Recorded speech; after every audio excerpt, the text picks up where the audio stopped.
ಧರ್ಮಸ್ಥಳದ ವಿಚಾರವಾಗಿ ಮತ್ತೊಂದು ಅತಿ ದೊಡ್ಡ ಡೆವಲಪ್ಮೆಂಟ್ ಆಗಿದ್ದು ಈ ಅನನ್ಯ ಭಟ್ ಅನ್ನುವಂತ ವೈದ್ಯಕೀಯ ವಿದ್ಯಾರ್ಥಿನಿ ನಾಪತ್ತೆ ಆಗಿದ್ದಾರೆ ಅನ್ನುವಂತ ಆರೋಪ ಪ್ರಕರಣ ಇದೆಯಲ್ಲ, ಆ ಪ್ರಕರಣವನ್ನ ಎಸ್ಐಟಿಗೆ ಹಸ್ತಾಂತರ ಮಾಡಲಾಗಿದೆ.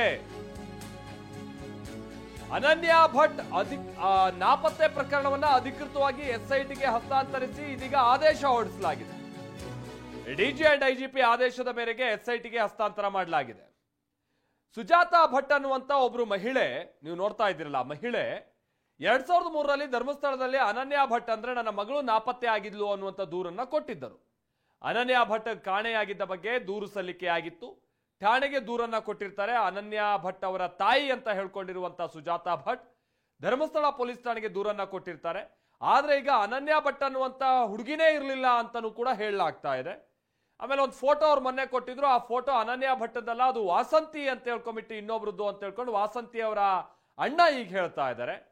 ಹಾಗಾಗಿ ಅನನ್ಯ ಭಟ್ ಹೇಳ್ತಾ ಇರೋದೇನು ಸತ್ಯನ ಸುಳ್ಳ ಈ ತರದ ಬಹಳ ಗೊಂದಲ ಇದೆ. ಈಗ ಎಸ್ಐಟಿಗೆ ಪ್ರಕರಣವನ್ನ ಹಸ್ತಾಂತರ ಮಾಡಲಾಗಿದೆ.